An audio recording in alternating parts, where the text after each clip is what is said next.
All right, thanks everybody for joining my webinar on how to stay ahead of ransomware. Once again, I'm Tyler Moffitt, Senior Threat Research Analyst for Webroot. And it was mentioned, but if you do have any questions throughout the presentation, we will set aside a time at the end for a Q&A. So if you have any, go ahead and type them in or save them up, and we'll set aside time at the end to go ahead and cover those. So our agenda today, we're going to discuss brief little bit about malware trends, the landscape of today. Then we're going to talk about attack vectors, specifically attack vectors for targeting Angler exploit kit and macro documents.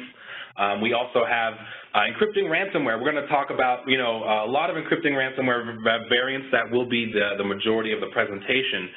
Then we're going to do a quick guide to stopping ransomware with some easy to follow tips here that anybody should be able to take note from. And then, like I said, at the end of that, we'll have some Q&A.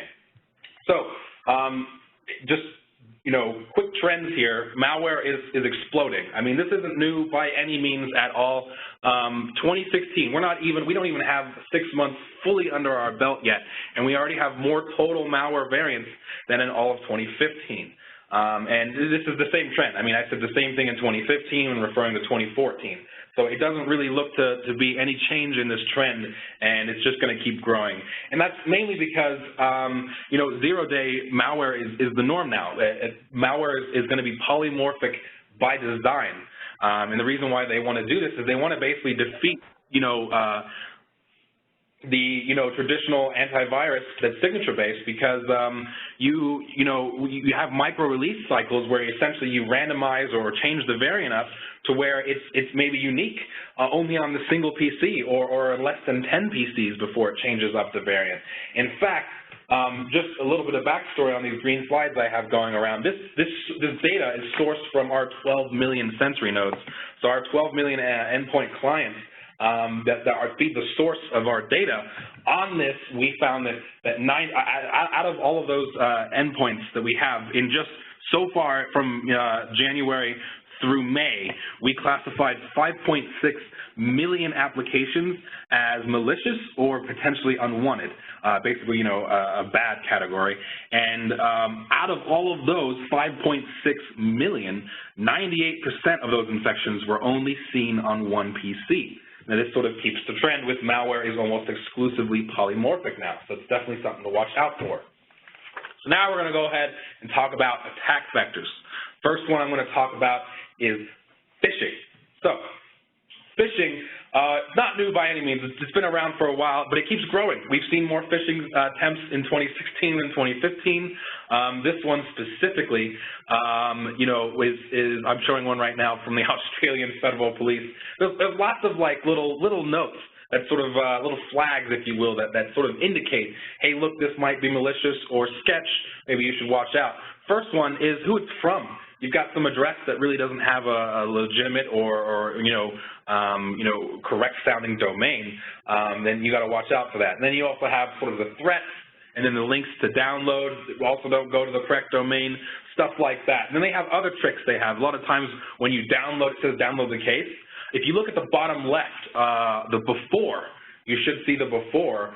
Those are actual applications. They're executables, but what they've done here is they've just changed the icons. They've changed the icons to look, just like a Word document or a text file or a PDF, and that's the whole goal, because they want you to make you think, oh, look, it's just a Word document. Let me go ahead and double-click and open that up. When really, that's not the case. When at the bottom right, you'll see what a legitimate document will actually look like. And so a lot of times what they'll do when you open up the application, they'll just fill you with some error, saying, please upgrade your Adobe Reader or update your Flash, or basically trying to tell you, hey, look, we couldn't open this file. So that way, you go ahead and transform what would be, an initial concern for malware into just simple frustrations, random issues with, common software, and you sort of just set it aside and go, oh, it's nothing really to worry about. And that's really the goal of the malware author, is just to get you to click it. Moving on, now we're moving to the macro infection. This has gained huge traction over the past, I'd say, year and a half or so, and it is also not new. In fact, it's over 20 years old. There have been literally macro infections coming from Office documents since Windows 95. So if it still works, why not keep doing it? This one is an example. This one specifically was from Locky, the Locky ransomware. I'll talk about that a little bit more later on. But this one comes to you as a USPS basically saying, hey, look, we failed to deliver a package, and go ahead and click on this document here to find out where it is and track the package. Now, they haven't done the trick here of actually giving you an executable that looks like a document. They actually do give you a document file. So let's go ahead and open that up. When we open that up, this is what you're going to be presented with. It says this document is a protected document, and you have to enable content in order to view, what's inside of it. Now, that is the trick. That's the whole trick. All they want you to do is get you to click Enable Content. Once you click Enable Content, that's you're allowing it to happen. And I've even seen like them photoshopping like a giant arrow in the Word document saying, click here, click here. They just want you to click that button. Once you do, you enable the macro. And I've got that macro pulled up for you in that little dark gray box there. It basically just shows that, once you enable the macro, it will immediately resolve that URL, which is malicious. It will download and save that payload as crss.exe in your documents folder, and then run it silently in the background. I mean, it's all automated because you click that one button. And that's what you're doing, is you're essentially telling the, office that's currently opened a document to also then resolve a URL. You're allowing it to do multiple things. So if your antivirus is good, then you should have multiple chances to catch this, once at the URL level, another level as soon as it's written to disk, and another level when it's trying to execute. So definitely something to watch out for. As far as, when we look at, who are the targets of phishing attacks, our data reveals that the great majority of attacks target either, technology companies like Google and Apple, or financial institutions like PayPal and Chase.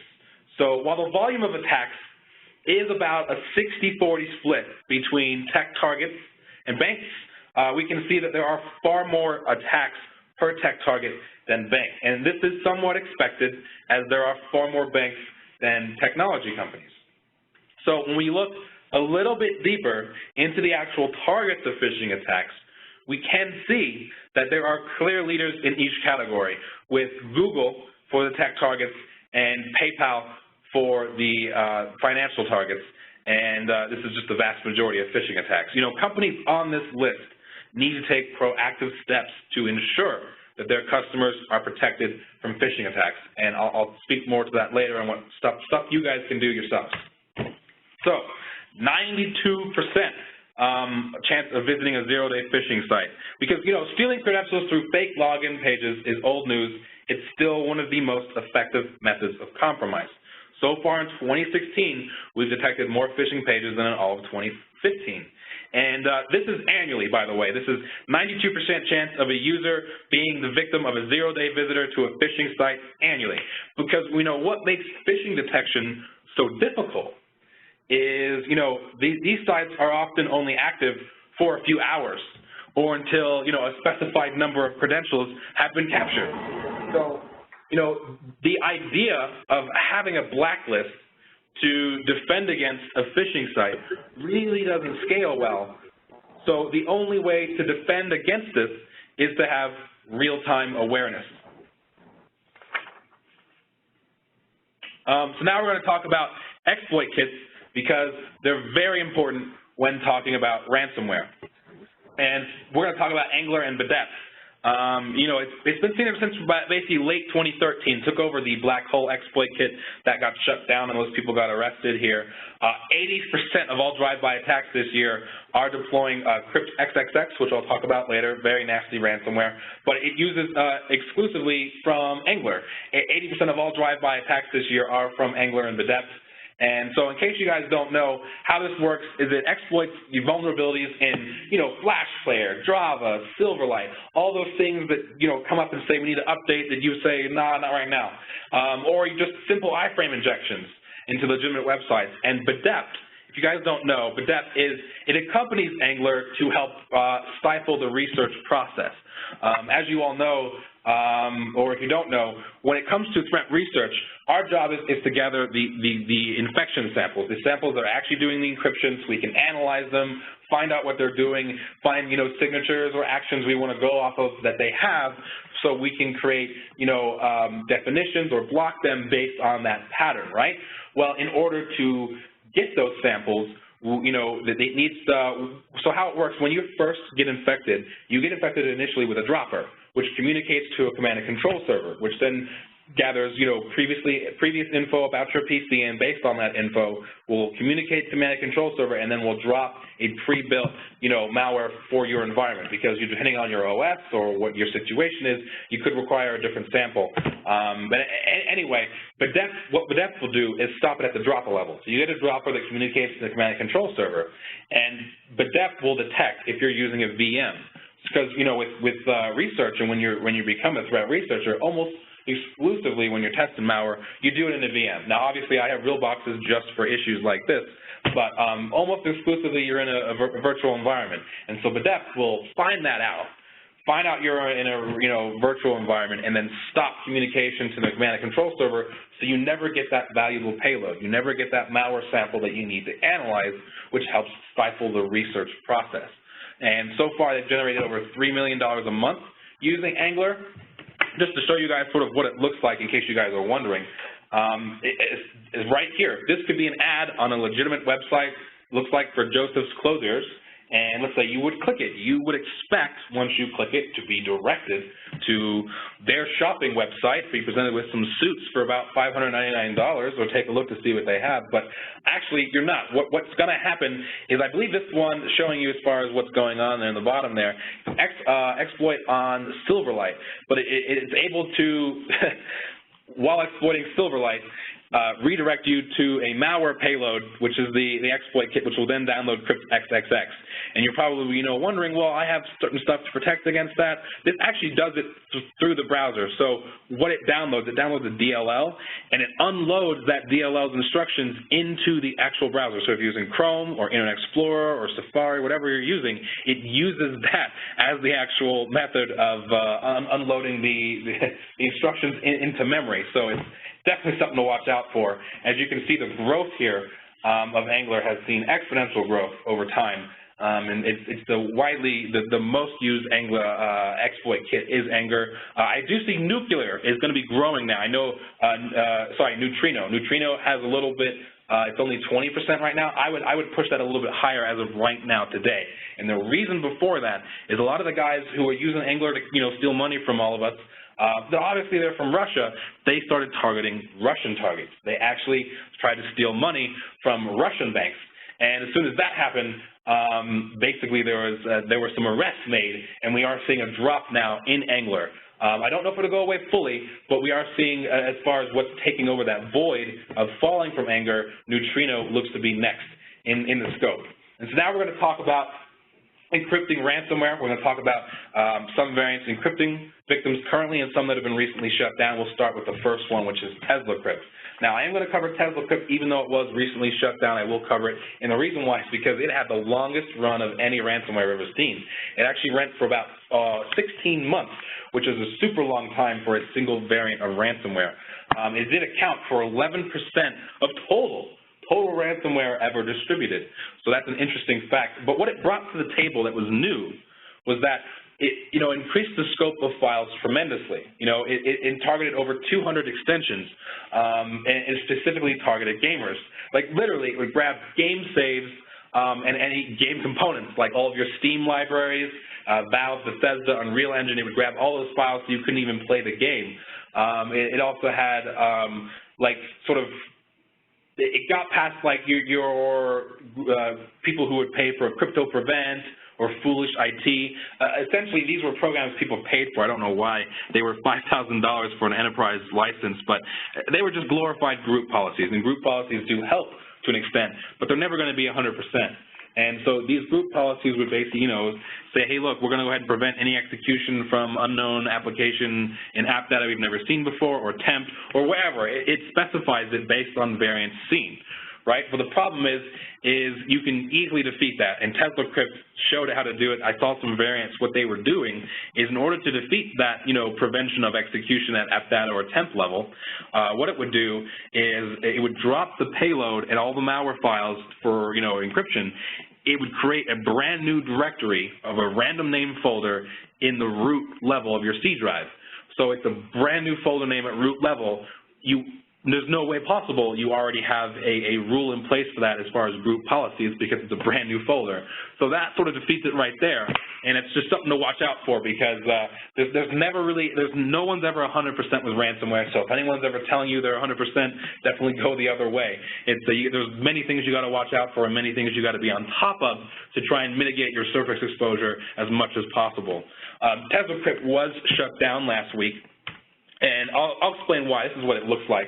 But essentially, they had released the master key saying anyone who's encrypted with any TeslaCreek variants have this master key. They can decrypt their files for free. And when they released it, they did say that they were sorry. And so a lot of news people, the press, they took the wind with this and were like, they feel bad, they feel sorry, they want to give back. No, I'm telling you that's not the truth. They're going on vacation now. Summertime is the time for for a lot of malware authors to just take a break and go on vacation and spend all their hard-earned money. And they'll be back and make something new. But the reason why they stopped this, because it was so successful, like why would they stop it, is because you have to realize once you have a malware author, you have a lot of people who want, hey, look, you've got a good system going. How about I pay you for a sample of this that I can distribute on my botnets? And so that's basically what happened here is people would pay sometimes 5 figures for a repackaged version of TeslaCreek for them to deploy on their own botnets so they can generate money, right? You pay from the original malware authors. But since this was so popular, I saw a lot of places in the darknet, a lot of auctions for very cheap. We're talking like $1-2 grand. Other people had taken a repackaged version that they paid for, repackaged it again, and then sold it on the darknet to like other script kiddies who really have no, ability as far as to create malware payloads themselves. They just sort of buy it and rent it from other people. And so they would buy it from these people who would repackage it, were never the original authors. And so essentially the original authors were ticked off that somebody else was making money selling a repackaged version of their ransomware and making money off of it. They weren't getting any of the cut. So that's why they released it. They wanted to make sure no one could do that, and that's what they did. They removed everyone's ability to make money off of their product that wasn't them. And I'm sure they'll be back with something new and even more prolific when they get back on their trip. Now we're going to move to CryptoWall 4.0. CryptoWall 4.0, we've all heard about CryptoWall 3.0. 4.0 is out now. It's been out now for probably, I would say, probably 3 to 6 months now. And it's interesting because they've increased, they've cut a lot now. The default payment's $700. It wasn't even 6 months ago, it was $300. It comes to you still in the phishing attack. There's one right there telling you that, hey, look, I've got a resume, here's my doc file, and it's just a zip with an executable inside of it. But now they welcome you. They welcome you to the CryptoWall community. And I don't understand why they do that here, but they're obviously fooling some people, because look even further here. They literally say that, CryptoWall project is not malicious and not intended to harm a person or his or her information data, and that together we can make the internet a better and safer place. Obviously, they're very cheeky here. Like I said, I don't know who they're fooling, but this is something not really seen before, not seen before in previous variants. So I'm curious to find out as to who's getting fooled by this and who actually thinking these people are here to help you and want to give the money. They are trying to increase trust, and I'll explain how they do that later. But the payment page is pretty standard. They want Bitcoin, so they have steps talking you how to open a Bitcoin wallet, deposit Bitcoins into it, log on to the Darknet using a layered Tor browser, and then go ahead and pay the ransom with your Bitcoins. And, it does seem to me that the reason why they're increasing prices, because it's not just CryptoWall that increased their prices to $700. You've also got Locky and CryptXXX that want a default payment of at least $500. And so this is an increase over the previous, $200 and $300 ransoms. And I suspect because there's been a lot more validation on it, like a lot of the concern people have when they pay a ransom, or they want to know, should I pay this or not, isn't that, it's too much money, or that, they don't want to support terrorists.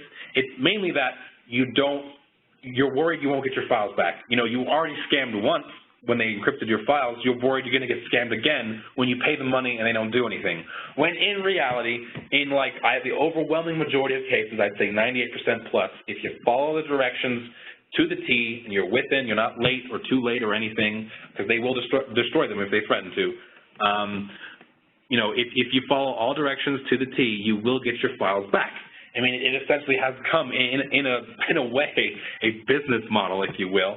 And, you know, it's with the FBI basically saying, if you have no backup, there's no other recourse, and you really need these files, then you sort of, you know, have no option but to pay the ransom. They weren't condoning and saying, hey, look, everybody, just pay the ransom, get your files. They were just saying, if you really need them, you know, if not having them is not an option, then you're going to have to pay the ransom, and you will get your files back. And now we're going to move on to Locky. Now, Locky is interesting. This is what it looks like here, and it's very minimalistic. There's no GUI. It just changes your background. But what they do is they assign you a 16 hexadecimal character, unique ID, and they use that for two things. One is your unique link when it comes to paying the ransom on the darknet. The other is they encrypt all of your files as that string, that you know, 4B13B5, whatever that is, .locky. So all of your files are encrypted and then have the same name. And I'll explain to you as to why they do this, because you're probably wondering, you know, why would they do that? Well, late 2014, CoinVault was the first ransomware to introduce freebies. Now, literally, it's just like how you think. There was a button saying free decrypt, and you get to click free decrypt, and it would be like, pick a file you want to decrypt. And you got to pick a file, it would send it on over to pane control server, it would get the AES key, decrypt it, send it on back to you, and you'd have that file decrypt. And it worked. It worked great. I used it a lot. I wrote a blog about it. It was interesting. A new feature they brought into the table. It was mainly to create trust. They wanted to show you what it was like going through the decryption routine.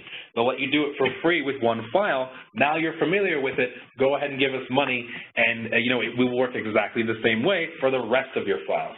And so that was the point of it, and it did increase payout. More and more people were paying for it, and now every ransomware, sans, I think, CryptXXX, has freebies. Almost every single type of encrypting ransomware out there now does have this, you know, technique, you know, in its product. And so the reason why this one, you know, encrypts all of the files to where they're all the same name is because it still gives you the freebie, but it doesn't want you to know which file you're getting back, because I'm suspecting here that a lot of people, let's say they got encrypted with, you know, older ransomwares that had freebies, and they're like, holy smokes, I got ransomware, I have a really important, you know, presentation or something important, something file I had to submit that's super important, I have to submit it today. Well, you could get that file back, work on it, submit it, be like, great, okay, I'm good for a little while, I have a few hours, now I can take care of this ransomware, I'm just going to go ahead and make peace with all these files, say goodbye to them, and wipe the machine and re-image. And so I suspect they, you know, being able to pick which file you wanted with your freebie did decrease the amount of people who would pay. And so what they've done here is they still give you the freebie, but you no longer know which file is which. So you've got to guess correctly. And so all they're doing is still letting you get your file back, but you don't know which is which. They want to create that extra squeeze to make sure you'll get payout. But they're still letting you know on the trust side that you will get your file back because you get to pick any one of your files to decrypt for free. And now we're moving on to CryptXXX. Now, these guys are from the creators of the Revton FBI lock. I'm sure you guys are familiar with that. That was like sort of the original non-encrypting ransomware, where basically what they would do is lock your computer like as soon as it started up, and you couldn't even log in. And it would basically tell you, you've looked at pornography, child or bestiality, whatever they would say, it's a lie. And they would threaten you and say, you got to pay $300 or, you know, like you're going to be sent to the authorities or whatever. It was a joke, obviously. They wanted money back. This was before Bitcoins were really used in a thing as far as in the underground.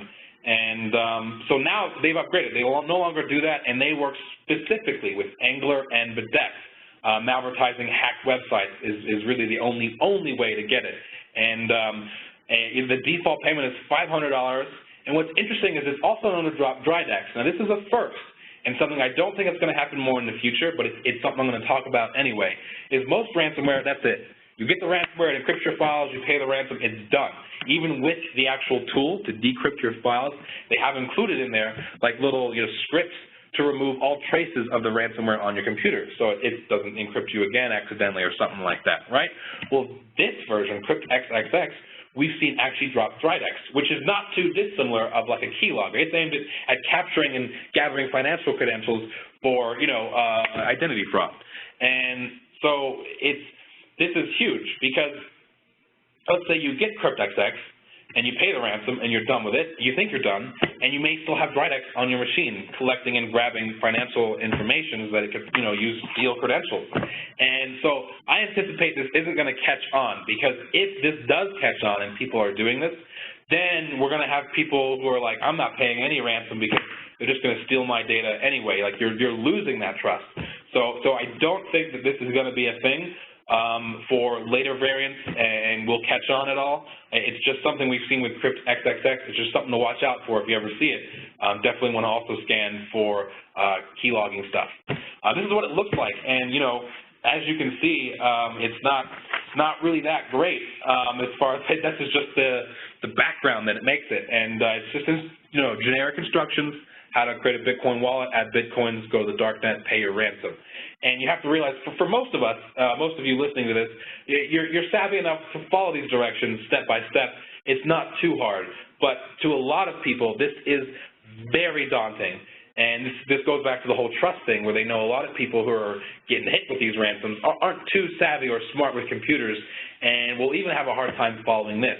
And so follow PeddlerPants. We literally have ransomware with now chat support, where you can talk with the person who ransomed your files. And I do suspect this is going to increase payout. The command and control servers for this, when I tested it, were down. And so, there was I couldn't speak to the developer at this point in time, but I have seen other variants that use chat support in the Darknet. I had one specifically, and I went in and was talking to these people.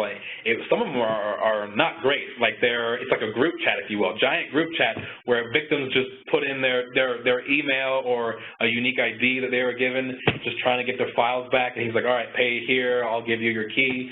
And the customer service, I guess, experience, if you will, wasn't great. And but it is interesting that they're introducing a chat feature, because they want to connect with you as closely as they can.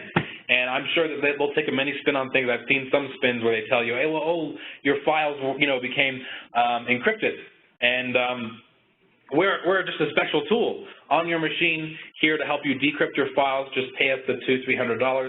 And we'll go ahead and we'll help you decrypt that for you. And I can easily see some of these people thanking these people who ransomed their files, thinking that they were just helping them the whole time. So it's definitely something to look out for. Now we're moving on to RAS, which is Ransomware as a Service. And it's huge. This is probably the new frontier as far as what we're going to see in the future, because this is allowing anyone to create ransomware, even you. You just enter in a few bits of info in the boxes. I'll show you guys what it looks like here. So these portals are all available on the Darknet. So you can connect using a layered Tor browser and just go to these onion links. And literally, you enter in like a few bits of info. You enter in your Bitcoin address that you want all of your money deposited to. You enter in how much you want to charge. You enter in how much you want to charge for late fee, like if they're late, and then how many hours you want to give as far as when they're considered late. And then you generate, and it generates new binaries on the spot. You have plenty of options here on things you want to do if you want to fully lock the computer, or if you want to use low CPU usage, which is useful because that way you can only use like 10% of the processing power while you're encrypting. So that way, no one really sort of takes notice or pays attention to the fact the computer is slowing down, because it's not. It'll just wait until it's fully encrypted using 10% before it locks the computer, telling you, hey, look, everything's encrypted, give us your money, we've now ransomed your files. And so there's lots of options you have here, and it really just sort of, it allows script kiddies who, let's say only just were renting botnets and using phishing attacks to gather credentials and then drain PayPal accounts. That was their whole scam and the only thing they ever did. They now can upgrade and add to their botnets and phishing emails actual payload. They can add actual ransomware and get paid in another avenue. And so you're probably wondering, well, why are these portals even here? Well, the guy who creates the portal, he gets a cut He gets between 20 and 30% on most of the sites I've seen. I've seen some sites where you actually get to pick the percentage of a cut you want to give the ransomware author, which is interesting. And I'm going to play around with it and find out if the more money percentage that you give the author of the portal, if the more money you give him, the better quality the obfuscation of the payload you get. So I don't suspect so, but I'm going to try it out and see where I get. But it is interesting because this allows anybody to create payloads. And so it's just something to watch out for. I do anticipate seeing more of this. This is what it looks like when it actually encrypts your machine. You have plenty of options, too. Like you can play music when it encrypts. This one specifically in my office, in my cube, it started blaring out Metal Gear Solid music from a video game. As soon as it encrypted, it was very obnoxious. I had to mute my computer, but it's just lots of options you can do in this ransomware that you could use. It's fully customizable. Moving on to Key Ranger, Mac OS encrypting ransomware. A lot of people talking about Mac, basically saying that, you know, Macs are safe, I don't got to worry about malware. When in reality, at the grand design and core of things, empirically, all operating systems are vulnerable. All operating systems can be hacked.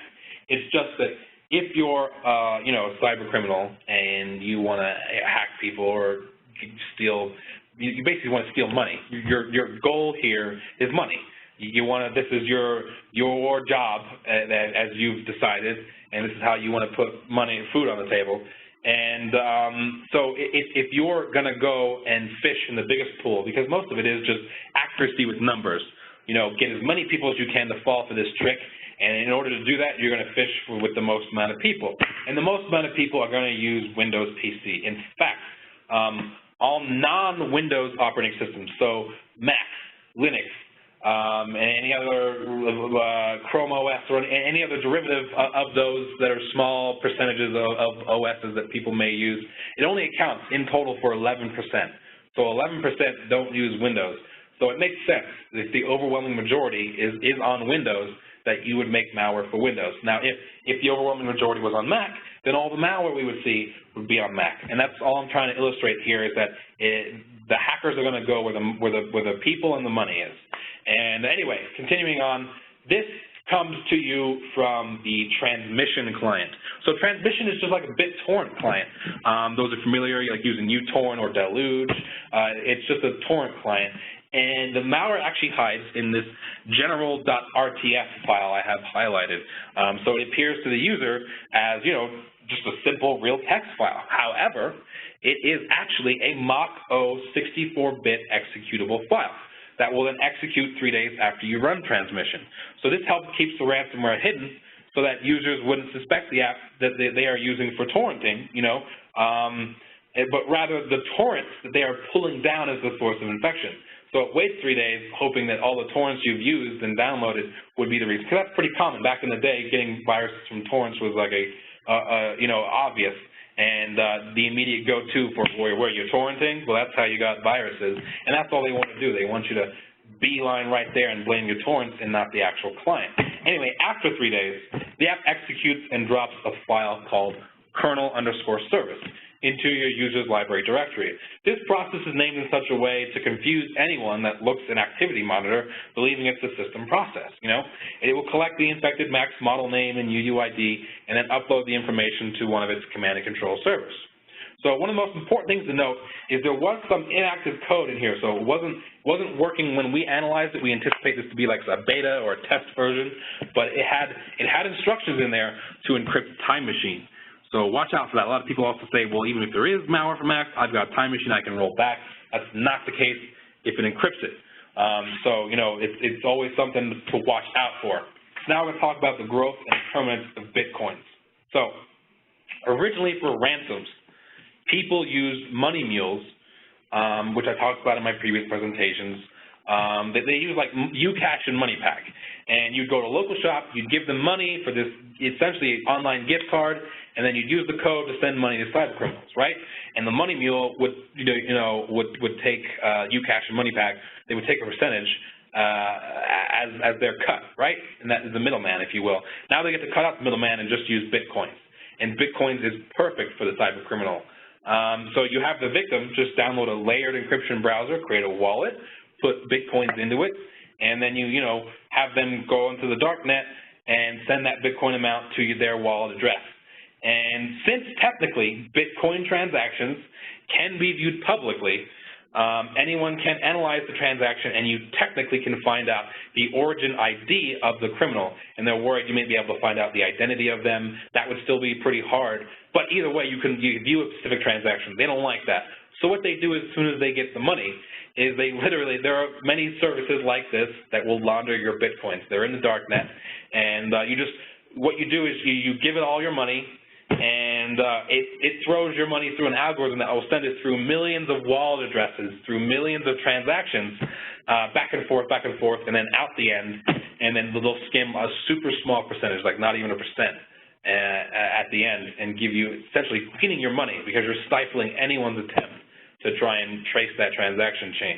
So this allows for a much greater percentage of the original ransom to still stay in the malware author's pocket. And it's only going to grow from here as ransom payments that are received are just backing the currency with hard cash. So it is definitely here to stay. Now I'm going to give you guys the last bit of my presentation, which is a quick guide to stopping ransomware. And now, none of this is 100% foolproof. I told you earlier that it really isn't.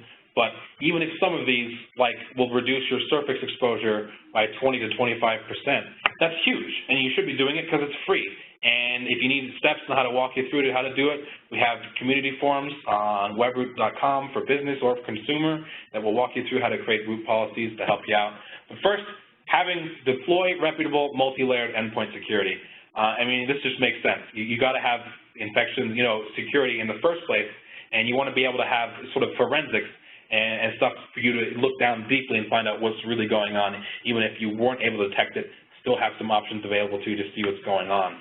Deploy backup and business continuity recovery. My personal favorite are cloud-based backups. They work great. I like them a lot. Just make sure if you do use them, it's basically air-gap backups and cloud-based backups. You want to make sure you're not backing up everything to a connected network drive because those get encrypted, and then you're SOL at that point. And cloud-based backups, they work great. Problem, you want to make sure you have history snapshots. The reason why I mention that is because a lot of these are sync-based. So as soon as the file is written, changed, or modified, it's immediately synced up to the cloud, right? It's immediate. And so as soon as an encryption encrypts those files, that encrypted copy gets uploaded and pushed to the cloud. So you want to make sure that you have history. Be like, okay, I'll go back to yesterday's copy because I know I didn't have the ransomware then. So just make sure there's history snapshots. And then other than that, air-gap backups also work where you back up everything onto an external drive, and then you keep it in a drawer, not connected to anything in case something happens. Disable macros and auto-run. This is huge, and I can't believe it's not a standard in the business place, the workplace, but if seriously, in the trust center of Microsoft Office, you have the option to not even show the ability to enable macros. You disable them permanently and not even show the option to click it. And so a lot of people say, or there have been some people say, hey, I use macros as a legit reason for them. Sure there is. I'm not going to dispute that. But what you're trying to accomplish by using those macros, you can get so many different ways. You can circumvent that and go about it a different way, which I suggest. Because permanently disabling macros automatically removes you from basically all of Locky. And, as macros are spiking right now, huge. So you're reducing your surface area from basically all macros if you do this. So I highly recommend you do it. Next, create strong Windows policies. This isn't new by any means. In fact, a lot of those, like I said, those foolish IT or crypto prevent, they will sell this for you, but they cost like $5 grand. Don't pay for it. It's free to set up. It's easy to do. We have steps walking you through to do it on our community forums, specifically the volume shadow copy service. If you don't know what the VSS is, it's been around since Windows XP. Essentially, it is a system restore point. You know how system restore works for your settings and your registry? Volume shadow service is almost identical, but just for files. So it's literally a snapshot of files, but it only works on the OS drive. And it's every time you create a restore point, it has a restore point for your files, and you can just go back to them. Problem is, ransomware caught onto this very quickly because it was the first thing they found that was defeating them, and they immediately delete or encrypt the volume shadow copy service. So one of the group policies you want to add is anything going after the VSS, go ahead and make sure it's not allowed to execute or anything doing like that. And we have, like I said, steps walking you through exactly how to do this on our community forums.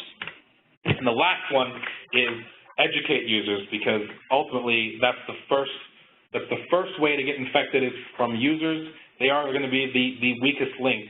And this is beyond just those, those silly little presentations we all do every year on how to, find out. I'm talking like you can actually test users. There are free sites out there. You can input an email address, and they will periodically send you fake phishing emails to see if you, whoever your emails you put in, will fall for it. And if they fall for it, it lets you know, hey, look, you fell for this. It's not malicious. It's not going to do anything bad, but it is fake. It's going to let you know this is created solely for the purpose of learning and seeing if you're on top of it and know what's going on with the latest phishing tactics. And so that's definitely something to watch out for. And so I appreciate everyone for joining my presentation. I'm going to go ahead and hand it over to Matej now, who has his presentation. Thank you.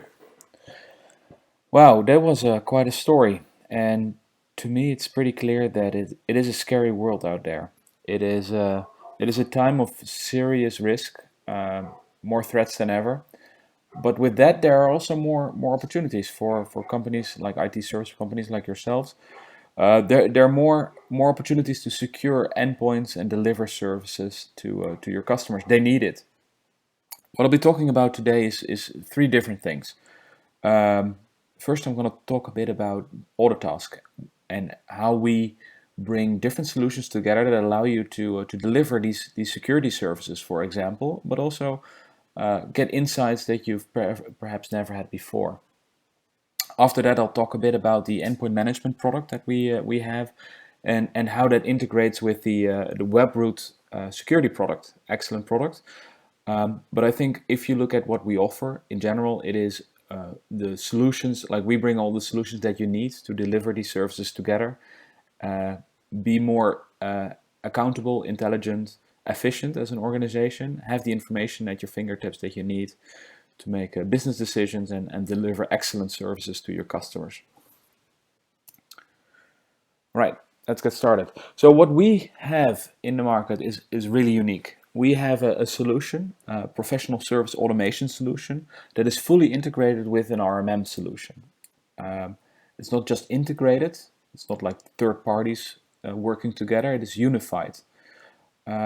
If you're not familiar with the term PSA, PSA is a solution that allows you to run your business from beginning to end, from the sales phase to like the support phase, like service desk, contract management, CRM, up to billing, and it gives you all the insights that you need, both like reports and dashboards that you need to run your business. The RMM solution, remote management and monitoring, is a solution that you can use to manage the infrastructure from your customers, both laptops, workstations, phones, network devices. And our platform is a way to deliver services. So you can deliver things like patch management or monitoring services, but also integrate that with other products. Now, what we have done is we've brought those solutions together in a way that nobody in this industry has ever done before. And that has significant benefits for any IT service provider. I'll walk you through a couple of them. So the first thing that we do is we bring in all the asset data real time from your customers' estates. So asset data is like what do we run? What is like the hardware configuration like? What is in use currently? And because we capture all that information and bring it back to the PSA solution, this information is now available to more people than ever within your organization. You can use this to spot sales opportunities and do email shots from Autotask perhaps, but also of course understand much better what is going on as soon as you encounter an alert or a support ticket. You have direct insights in recent changes, and from there you can make better decisions. The other thing that we have is our solutions have single sign-on. So this results in like the ultimate user experience. You're working on a ticket, you click on just the icon on the ticket, and you're on the machine. You're remote controlling into that machine. No new authentication required. You don't need to search for within another solution for a device or for a customer. You're just managing it. really efficient user experience. Another benefit of bringing these solutions together is what we call intelligent monitoring. That means that when we detect something on an endpoint through the RMM solution, we create tickets in the service desk solution. Well, there's a bit more intelligence going on behind that. For example, you don't want to have all kinds of false positive tickets on your service desk. You want to make sure people are working on the accurate tickets that are actually they need work. They're like, you don't want them the engineers to work on tickets that have been automatically resolved already. So what we do is we automatically resolve when something happens on the remote management side, but we also assign tickets to the right people. Let's say you have a specific server issue or security issue. You want to make sure it's assigned to the right group of people or person with the right information, category, subcategory, or other information. So these people immediately know what they need to do, and you can run all kinds of statistics later on. So there's no manual process involved anymore from copying information from one system to the other. It's all automatic and it's all accurate. One of the most important benefits is the following contract clarity. We notice that in the IT service provider space, a lot of services are being offered without actually being invoiced. That's typically because engineers need remote management technology to do their work, and they sometimes just implement it, or it scales automatically when a customer deploys new machines in their network. But because that's not integrated with the rest of the processes, like the backend processes, it's very common that you're delivering managed services for a long time, but you never have sent an invoice for it. So what we have done is since we brought those systems together, things like contracts are automatically managed, updated. SLAs are always applied, so you always deliver the response times and the other on the other metrics that you have offered, all automatic without ever having to worry about it. Last but not least, unified reporting. The, the challenge sometimes with delivering managed services, even if you're delivering security services, is it is invisible. Customers don't see you. You need to deliver really good, insightful reports to show the value of your servers. Now, the problem sometimes is that the information is distributed across multiple systems, and it's very hard to make reports that the customers actually care about. Customers typically don't care about very technical reports. They care about perhaps time spent and SLAs, but they need some form of technical information in there as well. And since we unified the systems, the reporting that we can offer is up to a whole new level. The result of all this is a single pane of glass. Autotask offers unique dashboards with insights that force you to, or at least allow you to, when you log in at the beginning of a day, look at what you need to do. Information comes your way instead of you having to search for it, and it's all extremely elegant and beautifully done. So that's the single pane of glass solution that we offer. Now, one of the things mentioned in the Webroot presentation before me was like, what do you do about all these challenges in the market? What do you do about these new types of malware? I think the answer is you need to be proactive. You need to be on top of your infrastructure, of your customers' infrastructure, and keep delivering quality service that protects your customers from all these kinds of malware. But the world is changing, and there's no single solution that you implement that provides the security that you need long term.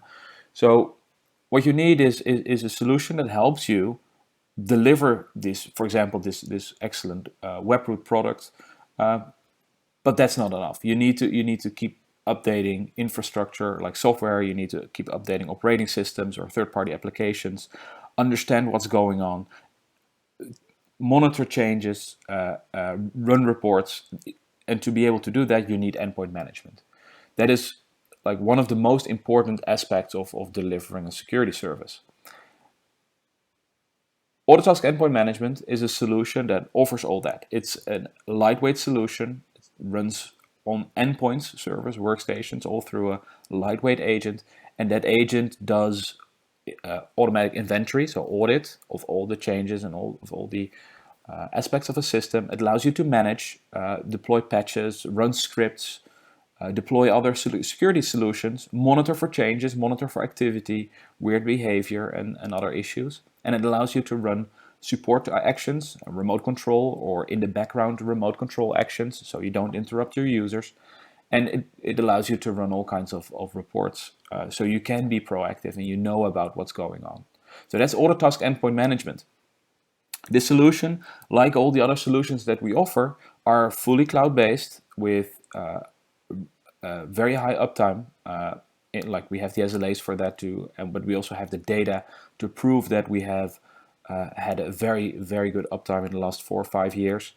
It is a solution that's scalable either to low numbers. If you only have like 50 or 100 machines, you can use our solution, but it also scales to the highest of numbers. We across the world, we have extremely large service providers using our technology, and they don't have to worry about scaling, about database issues or new servers. We take care of that. It's all very convenient in a SaaS-based solution, and I think one of the things that people generally like most about our software is how simple it is to use and to deploy. You can deploy this across your whole estate in a morning if you want. Everything is automated. It's extremely easy to use. People want to use it. You don't need to force them to use it. It's a bliss to work with. This RMM solution, Autotask Endpoint Management, is tightly integrated with Webroot. Webroot is like us. It's a cloud-based antivirus solution that aligns very well with our endpoint technology. What we can do if you use Autotask Endpoint Management is automatically, when you deliver the remote managed service, take Webroot with us. So you deploy it automatically, you monitor for exceptions, you know when there's a virus or another problem, you can alert on issues and remediate them automatically, run scripts or other actions, create tickets, or make sure it gets escalated to the right people. All from a very simple to use interface, and it's all policy based and all automatic. Give you a few examples of what it looks like. Here's a list of like machines that I have under management. What you can quickly see is through the icons on the left is that Webroot is installed, and you can immediately, by looking at the icon, see what the status of that device if it requires attention. From the same UI, you can run specific Webroot commands, so you don't need to log into a Webroot console. You can force deep scans or run system scans or perhaps uninstall a product just from our UI. And in multiple levels in our system, you'll have either widgets like this or reports where you can drill in and say, hey, show me all machines that require a reboot or have an active threat. It's very nice, nicely integrated. So thank you for taking the time to listen to this to our Autotask story. I do encourage you to visit our website and talk to our representatives and find out more about our excellent MSP solutions. Thank you for your time.